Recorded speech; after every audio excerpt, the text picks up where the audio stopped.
Subscribe करिए हमारे channel target UP TET CTET को और बेल आइकन को दबाइए। हेलो फ्रेंड्स, मैं रेनू स्वागत करती हूँ आप सभी भावी अध्यापक एवं अध्यापिकाओं का आपके अपने channel target UP TET CTET में। दोस्तों, आज की इस क्लास में हम पढ़ने वाले हैं आपके डीएलएड फोर्थ सेमेस्टर के सेकंड पेपर शैक्षिक प्रबंधन एवं प्रशासन के मोस्ट इंपोर्टेंट बहुविकल्पी प्रश्नों को। और ये जो बहुविकल्पी प्रश्न हम पढ़ने जा रहे हैं ये आपके राजन सीरीज के प्रश्न। चलिए पार्ट 1 के प्रश्नों को आज यहाँ पर हम कंप्लीट देखने वाले हैं। तो क्वेश्चन नंबर 1 पूछ रहा है कि ग्रेग के अनुसार प्रबंधन को कितने भागों में बांटा गया है। तो प्रबंधन के अंतर्गत प्लानिंग आता है, किसी भी काम का आयोजन प्लानिंग, फिर संगठन निर्माण यानी कि ऑर्गेनाइजिंग, फिर स्टाफिंग, फिर नेतृत्व करना लीडिंग या डायरेक्टिंग, उसके बाद आता है संगठन अथवा पहल का नियंत्रण करना। तो ये टोटल 5 होते हैं। तो यहाँ पर ऑप्शन आ जो है ये राइट आंसर हो जाएगा। ठीक है, तो प्रबंधन को 5 भागों में ग्रेग ने बांटा है, याद रखिएगा दोस्तों। आगे बढ़ते हैं। क्वेश्चन नंबर 2 है संस्थागत नियोजन का घटक नहीं है बौद्धिक घटक, राजनीतिक घटक, उत्पादन घटक, सामाजिक घटक। तो संस्थागत नियोजन में राजनीतिक घटक का कोई योगदान नहीं होता है। तो ऑप्शन द जो यहाँ पर है राजनीतिक घटक। ठीक है, इसके बाद क्वेश्चन नंबर 3 है एक प्रबंधक को होना चाहिए, जो इस विद्यालय का प्रबंधक है, जो मैनेजमेंट देखता है उसको, उसका कैसा होना जरूरी है, कठोर, लचीला, मिलनसार व भागीदार या नौकरशाह। तो इसका आंसर क्लियर है हमें कि मिलनसार और भागीदार होगा तो सभी लोग अपनी समस्याओं को उससे बता पाएंगे। ठीक है, विद्यालय में या संस्था में जो भी समस्याएं होंगी। क्वेश्चन नंबर 4 है विद्यालय का भवन निर्माण योजना के अंतर्गत नहीं आते हैं ठोस आयत, आयत, एल टाइप या शून्य टाइप। तो L type, I type, Y type ये सब जो विद्यालय के निर्माण होते हैं ये खुले अंतर्गत या खुली योजना के अंतर्गत आते हैं। ठीक है, तो दोस्तों यहाँ पर देखिए जो प्रश्न है यहाँ पर इसने क्लियर नहीं पूछा है। जो आपके एग्जाम में जो प्रश्न पूछा गया था वो इस तरह से पूछा गया था कि विद्यालय भवन निर्माण में बंद योजना के अंतर्गत नहीं आते हैं। तो यहाँ पर बंद योजना गायब कर दिया गया है। तो बंद यहाँ पर होना चाहिए था, ये शब्द यहाँ से हटा दिया गया है। तो विद्यालय भवन निर्माण में बंद योजना के अंतर्गत नहीं आते हैं। तो बंद योजना में ठोस आयत भी आएगा, आयत एक तरह से बंद ही तो होता है। और ठोस आयत हो या फिर आयत हो वो भी बंद योजना ही है। शून्य आयत, तो ये सब जो है ये पूरे के पूरे ये सब ठोस ये बंद योजना के अंतर्गत ही है। ठोस आयत, आयत, शून्य आयत तीनों ही। ठीक है, तो यहाँ पर जो प्रश्न है उसको इस तरह से पूछना चाहिए था कि विद्यालय भवन निर्माण योजना में जो बंद योजना है उसके अंतर्गत कौन कौन से भवन निर्माण आते हैं या फिर कौन कौन से आकृतियां आती हैं।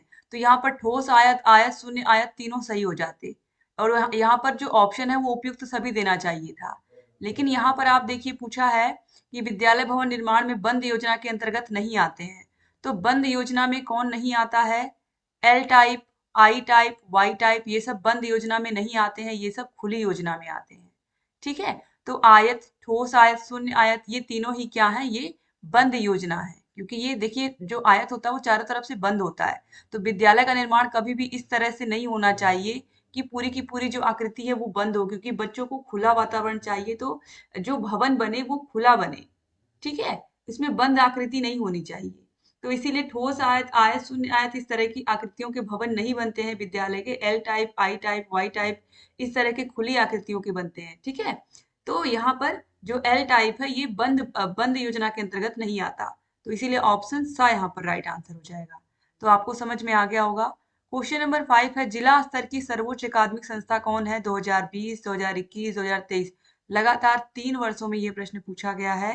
तो राइट आंसर हो जाएगा डायट, ऑप्शन अ सही हो जाएगा। क्वेश्चन नंबर 6 है लो कॉस्ट नो कॉस्ट वाली शिक्षण अधिगम सामग्री का निर्माण किया जाता है वस्तुएं बाजार से क्रय करके, शासन द्वारा प्राप्त सामग्री से, स्थानीय परिवेश से उपलब्ध वस्तुओं से या उपयुक्त सभी से। तो लो कॉस्ट यानी कि ऐसी ऐसी शिक्षण सहायक सामग्रियां या ऐसी शिक्षण अधिगम सामग्रियां जिनमें बहुत कम पैसे खर्च हो या फिर बिल्कुल ना खर्च हो। ठीक है, तो ऐसे शिक्षण अधिगम सामग्रियों का निर्माण हम कर सकते हैं अपने परिवेश में उपलब्ध वस्तुओं से, जैसे कि पेड़ों की पत्तियां हुई, कंकड़ पत्थर हुए, इन सब का प्रयोग करके अच्छे से हम बच्चों को बहुत सारी चीजें, जैसे कि गिनती सिखा सकते हैं बच्चों को, और छोटी छोटी चीजें बहुत सारी चीजें सिखा सकते हैं, स्थानीय मान सिखा सकते हैं। तो ये सारी चीजें हम स्थानीय परिवेश में उपलब्ध वस्तुओं से भी बच्चों को सिखा सकते हैं और इसमें कोई खर्चा नहीं आता है। तो स्थानीय परिवेश में उपलब्ध वस्तुओं से अगर हम कोई चीज बच्चों को बना करके सिखा रहे हैं या शिक्षण अधिगम सामग्री बना रहे हैं तो इससे जो हम सामग्री बनाएंगे वो लो कॉस्ट और नो कॉस्ट की होगी। ठीक है। क्वेश्चन नंबर 7 है, राज्य हिंदी संस्थान किसका अनुषंगिक संस्थान है? राज्य हिंदी संस्थान कहाँ है? हम सभी को पता है बनारस में है। ठीक है। और इसका अनुषंगिक संस्थान यानी कि ये किससे जुड़ा हुआ है? तो यहाँ पर जितने भी संस्थान है मैक्सिमम जो जुड़े हुए हैं वो जुड़े हुए हैं SCERT से, राज्य शैक्षिक अनुसंधान एवं प्रशिक्षण परिषद से जुड़े हुए हैं।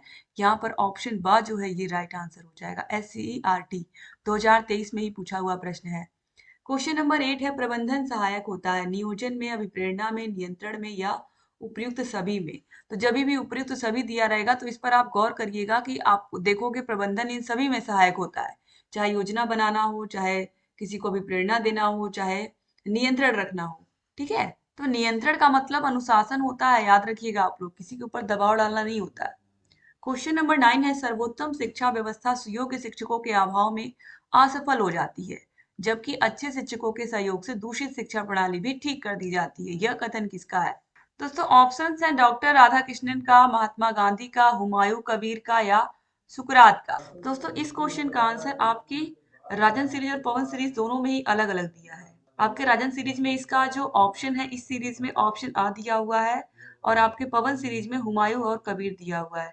जबकि हुमायूं और कबीर का कभी भी मैंने ये स्टेटमेंट नहीं देखा है कि उन्होंने इस तरह का स्टेटमेंट दिया है। लेकिन जो सर्वपल्ली राधाकृष्णन है ये हमें पता है कि ये शिक्षा शास्त्री थे। इसके अलावा हमारे देश के राष्ट्रपति पद पर भी ये रह चुके हैं। 40 वर्षों तक इन्होंने शिक्षण कार्य किया है, शिक्षा के क्षेत्र में ही अपना योगदान दिया है, और इन्हीं के जन्म दिवस को हम शिक्षक दिवस के रूप में मनाते हैं। ठीक है। तो दोस्तों ये जो ऑप्शन है, ये ऑप्शन नंबर ये मेरे अकॉर्डिंग भी सही है, और जब मैंने पेपर भी सॉल्व करवाया था तभी भी मैंने ऑप्शन आ ही आपको सही बताया था। ठीक है। तो इसीलिए मैं ऑप्शन आ यहाँ पर भी सही बताऊंगी। आगे बढ़ते हैं क्वेश्चन नंबर 10 पर। क्वेश्चन नंबर 10 है, समय सारणी को कहा जाता है विद्यालय की दूसरी घड़ी, अनुशासन, घंटा या अध्ययन? तो राइट आंसर है ऑप्शन नंबर अ, विद्यालय की दूसरी घड़ी। समय सारणी को विद्यालय की दूसरी घड़ी कहा जाता है। 2023 में देखिए पूछा हुआ प्रश्न है। क्वेश्चन नंबर 11 है, समस्या समाधान का प्रमुख अंग है। किसी भी समस्या का समाधान करने के लिए सबसे पहले हमें कोई निर्णय लेना पड़ता है कि हम क्या स्टेप आगे लें। तो यानी कि हमें निर्णय लेना ही पड़ता है। तो यहाँ पर निर्णयन प्रक्रिया, ये बहुत इंपॉर्टेंट क्वेश्चन है। देखिए 2020, 2022, 2023 में लगातार पूछा हुआ प्रश्न है। क्वेश्चन नंबर 12 है, राज्य शिक्षा संस्थान कहाँ स्थित है? तो राज्य शिक्षा संस्थान स्थित है दोस्तों प्रयागराज में, यानी कि इलाहाबाद में। क्वेश्चन नंबर 13 है, इंदिरा गांधी मुक्त विश्वविद्यालय इग्नू की स्थापना कब हुई थी? तो दोस्तों इग्नू की स्थापना हुई थी 1985 में, यानी कि ऑप्शन ब यहाँ पर आंसर हो जाएगा। 1985 में हुई थी। 2021 और 2023 में पूछा हुआ प्रश्न है। क्वेश्चन नंबर 14 है, राष्ट्रीय शैक्षिक अनुसंधान एवं प्रशिक्षण परिषद का मुख्यालय कहाँ स्थित है? तो राष्ट्रीय शैक्षिक अनुसंधान एवं प्रशिक्षण संस्थान का जो मुख्यालय है वो स्थित है नई दिल्ली में। क्वेश्चन नंबर 15 है, आंग्ल भाषा शिक्षण संस्थान कहाँ स्थित है? तो आंग्ल भाषा, याद रखिएगा, आंग्ल भाषा शिक्षण संस्थान स्थित है प्रयागराज में, और ये प्रश्न बार बार पूछता है। क्वेश्चन नंबर 16 देखिए, शिक्षक दिवस पूछ लिया। शिक्षक दिवस कब मनाते हैं? तो हर साल 5 सितंबर को हम सर्वपल्ली राधाकृष्णन जी के जन्म दिवस के अवसर पर हम शिक्षक दिवस मनाते हैं, क्योंकि इन्होंने अपने जीवन के 40 साल दिए थे शिक्षा में। इसके अलावा एक शिक्षाविद तो ये थे ही, इसके अलावा इन्होंने देश के सर्वोच्च पद यानी कि राष्ट्रपति पद को भी सुशोभित किया, राष्ट्रपति भी है हमारे देश के रहे। तो इस तरीके से हम इस दिन को शिक्षक दिवस के रूप में मनाते हैं। क्वेश्चन नंबर 17 है, सामान्य अभिलेख है लॉग बुक, पीटीए, एमटीए या सभी? तो राइट आंसर है सभी। ये सभी सामान्य अभिलेख है विद्यालय के। क्वेश्चन नंबर 18 है, अध्यापकों से संबंधित अभिलेख? तो उपस्थिति पंजिका, अवकाश पंजिका, अध्यापक डायरी या सभी? तो राइट आंसर है सभी। क्वेश्चन नंबर 19 है, लॉग बुक क्या है? तो लॉग बुक क्या है? विद्यालय की डायरी, परिवार डायरी, अ और ब दोनों या कोई नहीं? तो विद्यालय की डायरी होती है, कौन आया कौन गया विद्यालय में, ये सारी सूचनाएं इसमें होती है। क्वेश्चन नंबर 20 है, लोच का सिद्धांत संबंधित है समय सारणी से, विद्यालय से, अ और ब दोनों से या कोई नहीं? तो समय सारणी किससे संबंधित है? विद्यालय से। विद्यालय में ही समय सारणी होती है। लेकिन जो लोच का सिद्धांत है ये समय सारणी के लिए बनाया गया है, कि इसमें जो समय सारणी है, जैसे अगर बच्चों के अकॉर्डिंग अगर हम घंटी चेंज करना चाहें, या बच्चों को पहले हिंदी पढ़ाना चाहें या पहले गणित, जो बच्चों को कंफर्टेबल हो, अगर हम इस तरह से बच्चों का जो टाइम टेबल है वो चेंज कर रहे हैं, तो ये लोच के सिद्धांत के अंतर्गत ही आएगा कि जो समय सारणी बच्चों के लिए उपयुक्त हो हम वही बनाएं। अगर देखा जाए तो ये विद्यालय से भी संबंधित होता है। समय सारणी तो विद्यालय में ही होती है। तो इसीलिए यहाँ पर ऑप्शन अ और ब दिया हुआ है। ऑप्शन अ और ब दोनों यहाँ पर देखिए दिया हुआ है ऑप्शन सा में। लेकिन लोच का सिद्धांत डायरेक्टली किससे संबंधित है? समय सारणी से। तो इसीलिए हम ऑप्शन अ को ही लगाएंगे। क्वेश्चन नंबर 21 है, न्याय का सिद्धांत किससे संबंधित है? समय सारणी से, विद्यालय से, शिक्षकों से या कोई नहीं। तो राइट आंसर है समय सारणी से। क्वेश्चन नंबर 22 है, डायट मेंटर कौन होते हैं? डायट संकाय के सदस्य, विद्यालय के सदस्य, अ और ब दोनों या कोई नहीं। राइट आंसर है डायट संकाय के सदस्य होते हैं। क्वेश्चन नंबर 23 है, मानवीय प्रबंधन के कितने घटक होते हैं? तो मानवीय प्रबंधन के टोटल घटक होते हैं 3, प्रधानाध्यापक, शिक्षक और छात्र, या फिर इस तरह से भी बोल सकते हैं शिक्षक, बच्चे और समुदाय। तो 3 ही आएंगे। क्वेश्चन नंबर 24 है, ग्राम शिक्षा समिति का सदस्य सचिव कौन होता है? तो ग्राम शिक्षा समिति का जो अध्यक्ष होता है वो ग्राम प्रधान होता है, और जो सचिव होता है वो होता है प्रधानाध्यापक या विद्यालय का वरिष्ठ अध्यापक। तो यहाँ पर ऑप्शन सा सही हो जाएगा। क्वेश्चन नंबर 25 देखिए, पूछ ही लिया है कि ग्राम शिक्षा समिति का अध्यक्ष कौन होता है, तो मैंने भी बताया कि ग्राम प्रधान होता है। क्वेश्चन नंबर 26 है, विद्यालय प्रबंधन के अंतर्गत कितने संसाधनों का समन्वयन होता है? तो विद्यालय प्रबंधन के अंतर्गत 3 संसाधन आते हैं, भौतिक संसाधन, मानवीय संसाधन और वित्तीय संसाधन। तो यहाँ पर ऑप्शन आ सही हो जाएगा। क्वेश्चन नंबर 27 है, टीएलएम हेतु कितनी धनराशि प्रतिवर्ष मिलती है? तो सभी टीचर्स को 500 रुपए मिलते हैं टीएलएम की। क्वेश्चन नंबर 28 है, पीटीए का उपाध्यक्ष होता है विद्यालय का प्रधानाध्यापक, ग्राम पंचायत अध्यक्ष, विद्यालय का सहायक अध्यापक या बीडीसी। तो पीटीए का जो उपाध्यक्ष होता है वो विद्यालय का प्रधानाध्यापक होता है, और जो अध्यक्ष होता है वो अभिभावकों में से ही कोई एक होता है। क्वेश्चन नंबर 29 है, बीआरसी समन्वयक द्वारा सत्र में प्रत्येक विद्यालय का कितनी बार निरीक्षण आवश्यक होता है? तो प्रत्येक सत्र में यानी कम से कम 2 बार होता है। तो यहाँ पर ऑप्शन सा सही हो जाएगा। क्वेश्चन नंबर 30 है, विद्यालय श्रेणीकरण बिंदु के अंतर्गत छात्रों के नामांकन एवं उपस्थिति प्रतिशत के लिए कितना अंक दिया गया है? तो दोस्तों राइट आंसर हो जाएगा 15 अंक। ऑप्शन ब सही हो जाएगा। क्वेश्चन नंबर 31 है, समय सारणी के प्रकार है सामान्य समय सारणी, खेलों की समय सारणी, विषय अध्यापक की समय सारणी। तो राइट आंसर है ऑप्शन नंबर द उपयुक्त सभी। क्वेश्चन नंबर 32 है, सामान्य बच्चे तथा विकलांग बच्चे एक साथ विद्यालय में शिक्षा प्राप्त करते हैं किस शिक्षा के अंतर्गत? तो समेकित शिक्षा या समावेशी शिक्षा के अंतर्गत। तो ऑप्शन आ सही हो जाएगा। क्वेश्चन नंबर 33 है, ग्राम शिक्षा समिति में कितने अभिभावक होते हैं? तो ग्राम शिक्षा समिति में 3 अभिभावक होते हैं। इसके अलावा ग्राम प्रधान होते हैं और विद्यालय का प्रधानाध्यापक होता है। तो 3 अभिभावक होते हैं। इसके बाद देखिए फिर पूछा है कि क्वेश्चन नंबर 34, ग्राम शिक्षा समिति के कुल कितने सदस्य होते हैं? तो टोटल कितने सदस्य होते हैं? 3 अभिभावक होते हैं, एक ग्राम प्रधान और एक प्रधानाध्यापक, कुल 5 सदस्य होते हैं। तो ऑप्शन आ सही हो जाएगा। क्वेश्चन नंबर 35 है, ग्राम शिक्षा समिति में कितने महिला अभिभावकों का होना आवश्यक है? तो ग्राम शिक्षा समिति में कम से कम एक महिला का होना आवश्यक है। ठीक है, अभिभावकों में कम से कम एक महिला जरूर होनी चाहिए। क्वेश्चन नंबर 36 है, ग्राम शिक्षा समिति का गठन किस धारा के अंतर्गत आता है? दोस्तों राइट आंसर हो जाएगा धारा 12 के अंतर्गत। क्वेश्चन नंबर 37 है, वर्तमान शिक्षा प्रणाली है अध्यापक केंद्रित या बाल केंद्रित? तो राइट आंसर हम सभी को पता है बाल केंद्रित है। क्वेश्चन नंबर 38 है, कक्षा 1 में कुल कितनी निर्धारित पाठ्य पुस्तकें हैं? दोस्तों अब इसको आप लोग सही कर लीजिए। अब कक्षा 1 में भी 3 किताबें आ गई हैं, कक्षा 2 में भी 3 किताबें आ गई हैं। कौन कौन सी? हिंदी, इंग्लिश, मैथ की। ठीक है, और इनका अलग अलग नाम भी है। तो यहाँ पर ऑप्शन सा जो है 3, पहले एक किताब कक्षा 1 में, 2 किताब कक्षा 2 में लगती थी, यानी कि कक्षा 1 में कलरव, कक्षा 2 में कलरव और गिनतारा होती थी। लेकिन अब यहाँ पर इन्होंने सबके नाम बदल दिए हैं और किताबें भी बढ़ा दी हैं। तो अब एनसीईआरटी के पैटर्न पर यहाँ इन्होंने, एससीईआरटी ने एक तरीके से बदलाव किए हैं। तो यहाँ पर अब 3 किताबें लग रही हैं कक्षा 1 में। ठीक है, यहाँ पर मैं आपको नाम भी बता दे रही हूँ। कक्षा 1 में सारंगी है, हिंदी वाली बुक का नाम सारंगी इन्होंने रखा है। ठीक है, सारंगी रखा है हिंदी की किताब। उसके बाद इन्होंने गणित के लिए आनंदमय गणित रखा है, आनंदमय गणित, ये इन्होंने रखा है गणित की किताब का नाम। और अंग्रेजी की किताब को इन्होंने मृदंगम नाम दिया है। ठीक है, मृदंगम। तो इस तरीके से इन्होंने सारी किताबों का नाम भी बदल दिया है। और ऐसे इस तरह से अब ये सारंगी 1 हो गया कक्षा 1 के लिए, आनंदमय गणित ये कक्षा 1 के लिए, और मृदंगम कक्षा 1 के लिए। सबके आगे 1 लिख दिए हैं, और 2 में इसी में सबके आगे 2 लिख दिया गया है। ठीक है, तो अब आप ये याद रखिएगा क्योंकि अब चेंज कर दिया गया है।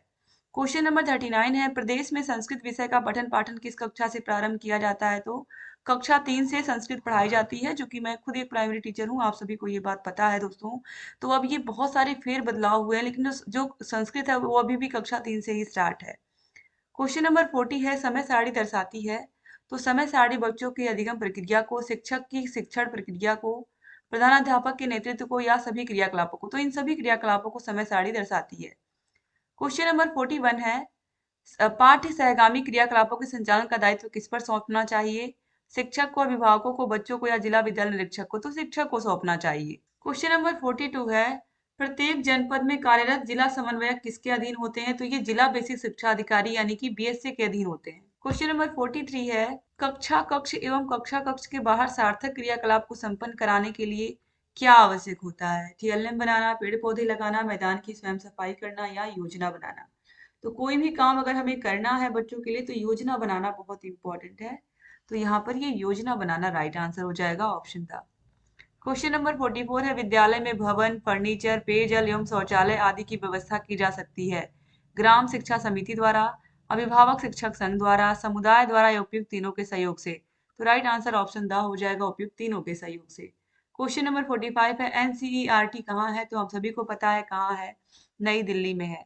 राष्ट्रीय शैक्षिक अनुसंधान एवं प्रशिक्षण परिषद नई दिल्ली में स्थित है और इसकी स्थापना 1961 में हुई थी। क्वेश्चन नंबर 46 है, ग्राम शिक्षा समिति के गठन के लिए क्या आवश्यक है? तो ग्राम शिक्षा समिति के गठन के लिए कम से कम 3 अभिभावक आवश्यक होते हैं, उसमें से एक महिला का होना आवश्यक है। तो एक महिला, ऑप्शन आ यहाँ पर राइट आंसर हो जाएगा। क्वेश्चन नंबर 47 है, निम्नलिखित में से कौन सा भौतिक संसाधन के अंतर्गत आता है? तो देखिए, शिक्षक, छात्र छात्राएं, प्रधानाध्यापक, ये सब मानवीय संसाधन है और विद्यालय भवन ये भौतिक संसाधन है।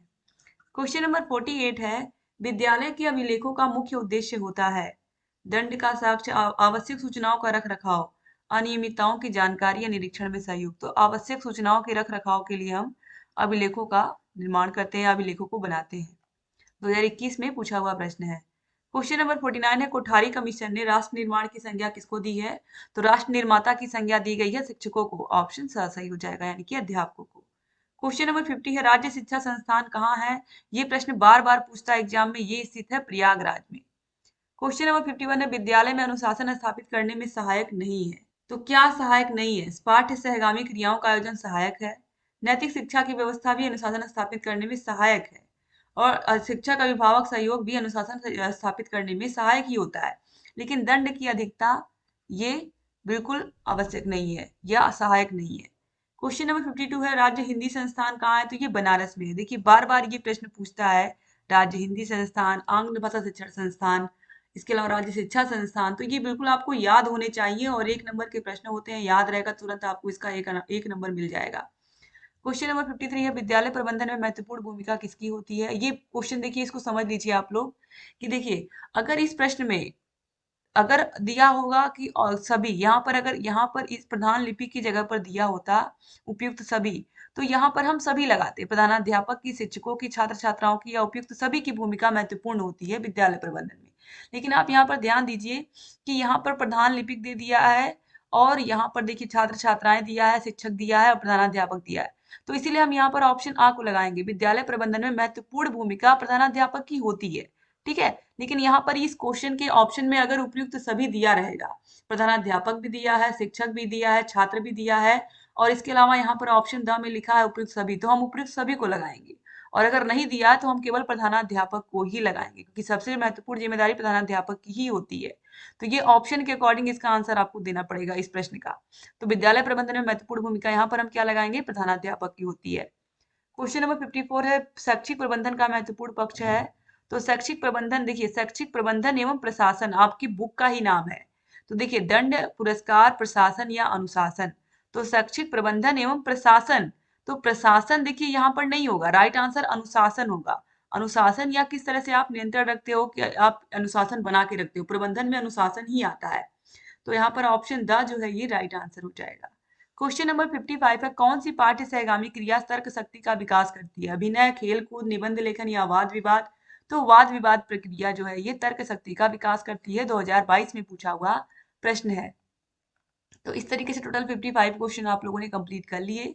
और ये कांटेक्ट नंबर दोस्तों, अगर आपको सारे विषयों के 8 के 8 विषयों के हाथों से लिखे हुए नोट्स चाहिए, सारे विषयों की क्लासेस, सारे विषयों की मास्टर क्लासेस, सारे विषयों के चैप्टर वाइज टेस्ट, सारे विषयों के प्रीवियस ईयर क्वेश्चन पेपर्स, सारे विषयों के राजन सीरीज, पवन सीरीज की जो पूरी की पूरी पीडीएफ आप देख रहे हो। राजन सीरीज और पवन सीरीज की दोनों पीडीएफ हम देते हैं सारे विषयों की, जिसमें सारे बहुविकल्पीय, लघुत्तरीय और लघुत्तरीय प्रश्न होते हैं। तो जिसको अलग से आपको बाजार से खरीदने की जरूरत नहीं पड़ती। ये सब आपको मिलेगा हमारे ऐप में। ऐप का नाम है अस्तित्व एकेडमी। अगर आपको केवल 1 या 2 विषयों के नोट्स चाहिए तो वो भी हम देते हैं। तो यहाँ पर ये जो नंबर है इसको आप लोग नोट कर लीजिए, स्क्रीनशॉट ले लीजिए। इस पर आप कॉल करके, मैसेज करके आप सारे विषयों की क्लासेस भी ले सकते हैं। इसके अलावा अगर आपको 1 या 2 विषय के केवल नोट्स चाहिए तो वो भी हम आपको प्रोवाइड करते हैं। तो thank you so much class को पूरा देखने के लिए। चैनल से बने रहिए। अगर चैनल को हमारे सब्सक्राइब नहीं किया तो प्लीज़ सब्सक्राइब भी कर दीजिए और चैनल से बने रहिए ताकि सारे के सारे जो क्लासेस हैं वो जो भी आएँ वो आप देख पाएँ और लाभ ले पाएँ। तो दोस्तों, आप लोग सेकंड पेपर के लिए परेशान थे तो वो भी मैंने स्टार्ट कर दिया है। एक बार फिर से आप सभी का बहुत-बहुत धन्यवाद। जय हिंद दोस्तों।